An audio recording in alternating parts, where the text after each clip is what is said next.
अस्सलाम वालेकुम, मैं Ibrahim Khan and welcome to my YouTube channel variation, ratio, proportion. इन तीन टॉपिक का चैप्टर स्टार्ट हुआ है। सबसे पहले हमने इस चैप्टर में रेशो को पढ़ा, फिर वेरिएशन को पढ़ा। आज हम प्रोपोर्शन को पढ़ेंगे। प्रोपोर्शन के एक दो वीडियोस मैंने पहले भी दिए हैं, लेकिन आज इस वीडियो में प्रोपोर्शन को मज़ीद डिफाइन करेंगे कि अगर आपके पास दो रेशो का कंपैरिजन करना हो और उसमें एक वैल्यू मिसिंग हो तो उसको कैसे सॉल्व करेंगे। अगर आपके पास दो रेशो दिया हुआ हो और उसमें बीच वाली मीन वैल्यू प्रोपोर्शन में अगर मिसिंग हो तो उसको कैसे लिखेंगे। तो चलिए आज स्टार्ट कर लेते हैं। सबसे पहले इसमें आपके पास है, हमारे पास तीन किस्म के प्रोपोर्शन होते हैं। एक का नाम होता है थर्ड प्रोपोर्शन। थर्ड प्रोपोर्शन में हमारे पास क्या होता है, इसको समझने से पहले आपने ये समझना है कि जब दो रेशो होते हैं उसके बीच में ए रेशो भी। और मैंने फिर क्या कहा था कि प्रोपोर्शन वो होता है जिसमें 4 डॉट्स आ जाए और फिर एक रेशो और आ जाए। देखो पहले एक रेशो की बात हो रही थी ए डिवाइडेड बाई बी, अब जब दो की बात होगी A divided by B and C divided by D, तो इसके बीच में एक प्रोपोर्शन लग जाता है which is known as proportion. और इसको समझने से पहले अगर मैं आपको ये बताऊं कि देखो इसमें ये समझना है आपको कि ये है फर्स्ट प्रोपोर्शन, ये सेकंड प्रोपोर्शन और ये थर्ड प्रोपोर्शन और ये फोर्थ प्रोपोर्शन। अच्छा, सेकंड और थर्ड को हम मीन प्रोपोर्शन भी कहते हैं। ये मीन का वर्ड निकला है दरमियानी वैल्यू से, बीच की मेन वैल्यू, इसको कहते हैं मीन प्रोपोर्शन। अब अगर मैं आपसे कहूँ कि आपके पास एक वैल्यू है जिसमें एक प्रोपोर्शन दिया हुआ है 2, फिर रेशो 3 और आपने इसका थर्ड प्रोपोर्शन मालूम करना है, तो वो हमारे पास क्या हो जाएगा, x। अब समझ आया? Third proportion, first proportion, second proportion, third proportion, वो मिसिंग है तो हम जब थर्ड प्रोपोर्शन लगाएंगे तो हम इसे x डिनोट करेंगे। x, y जो भी हो अननोन वैल्यू को हम डिनोट करेंगे, ये वाली वैल्यू। अब अगर मैं फोर्थ प्रोपोर्शन की बात करूं तो फोर्थ प्रोपोर्शन में आपसे क्या कह रहे हैं, फोर्थ प्रोपोर्शन में आपसे कह रहा है कि अगर आपके पास एक प्रोपोर्शन हो 2, फिर हो आपके पास 3 और फिर मीन प्रोपोर्शन में आपके पास मौजूद हो 3, मीन प्रोपोर्शन दोनों वैल्यू एक जैसी, सिंपल एक जैसी भी होती है, और फोर्थ प्रोपोर्शन नहीं है आपके पास, तो वो क्या हो जाएगा, x। उसको फिर मैं हाईलाइट कर देता हूँ ताकि आपको सही समझ आ जाए। ये है फोर्थ प्रोपोर्शन। अब तीसरा case mean proportion. Mean proportion को लिखने के लिए इसको आप अगर अपनी कॉपी में मेरे साथ साथ लिखे तो काम बिल्कुल ही इंतहाई आसान हो जाएगा और मुझे खुशी होगी कि आप लेक्चर को सही अंदाज से ले रहे हैं। तो ये हो जाएगी थर्ड प्रोपोर्शन, फिर जब मीन आएगी फिर मीन प्रोपोर्शन, और यहाँ पर क्या हो जाएगी 4। मिसाल के तौर पर एक फॉर एग्जांपल, अब इसमें हमने क्या मालूम करनी, मीन प्रोपोर्शन। जब मीन प्रोपोर्शन नहीं होगी इसका मतलब ये वाली मीन प्रोपोर्शन अब नहीं होगी, तो जब मैं मीन प्रोपोर्शन निकालूंगा तो मैं ये वैल्यू लिखूंगा। अब समझ आ गया कि x और x। मीन मतलब दरमियानी वैल्यू, मीन प्रोपोर्शन।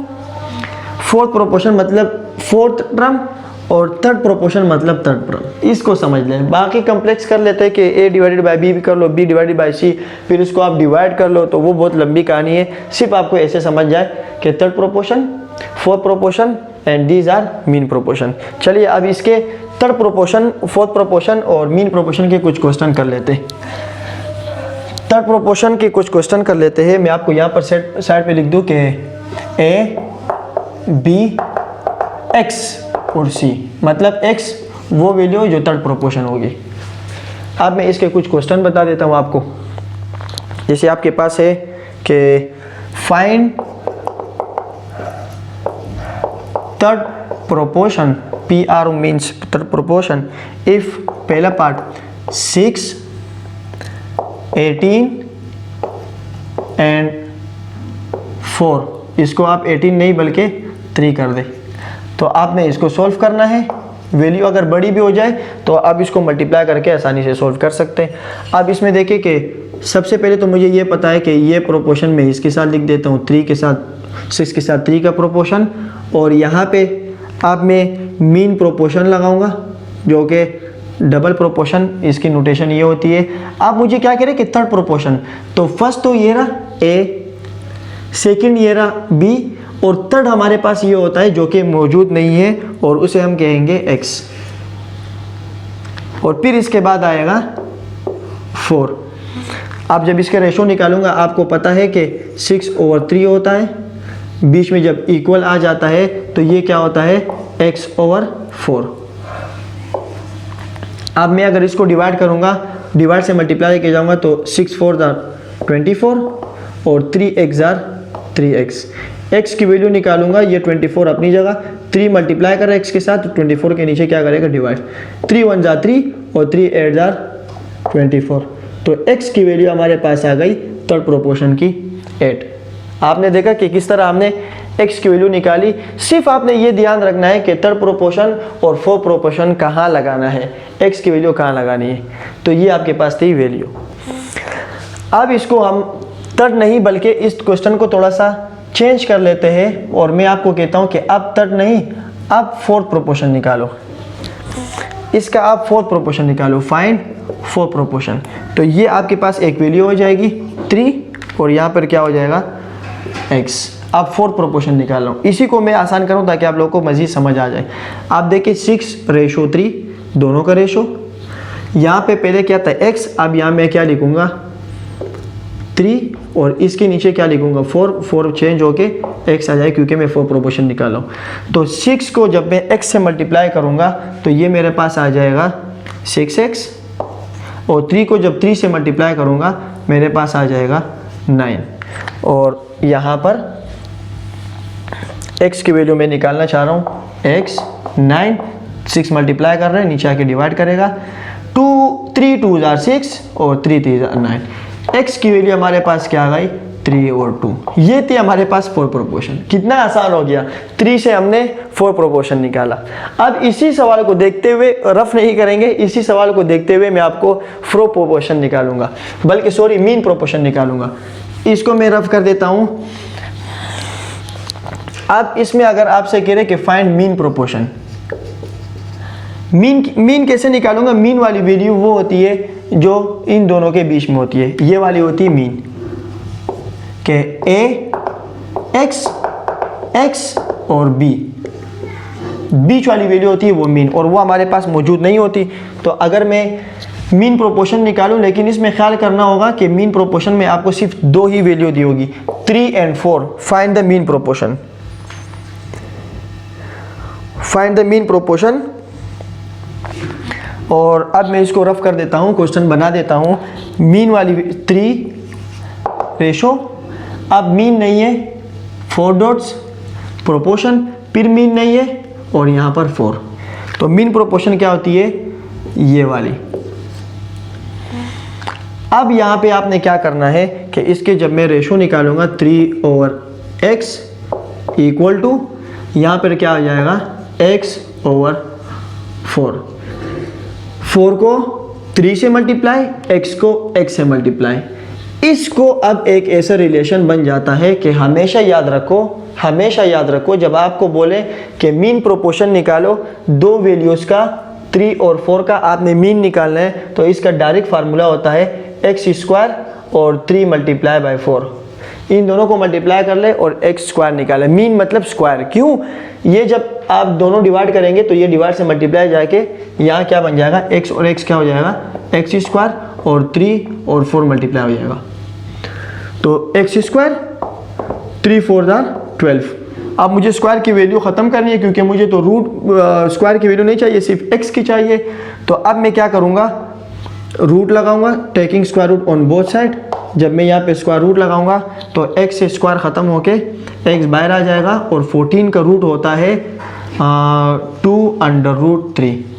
ये हमारे पास आ गया आंसर। ये इसका रूट कैसे निकला कि 12 को आप ऐसे भी लिख सकते हो कि 4 × 3। 4 का स्क्वायर रूट क्या होता है 2, और अंदर क्या बच जाएगा 3।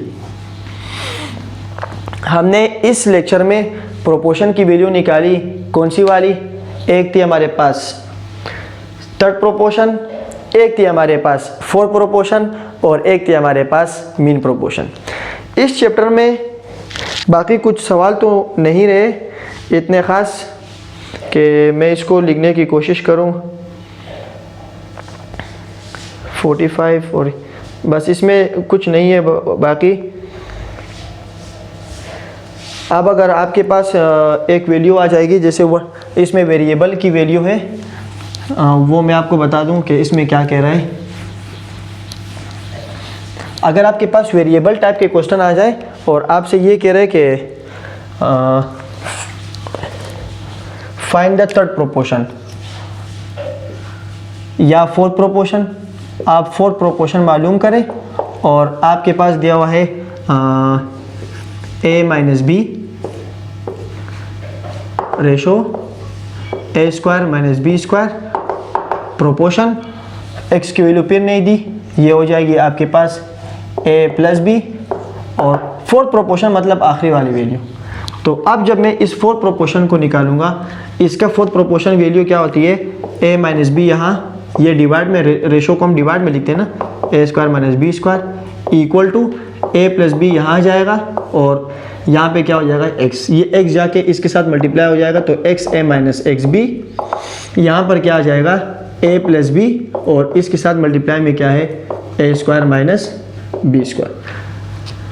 अब x की value a minus X B और इसमें a प्लस बी,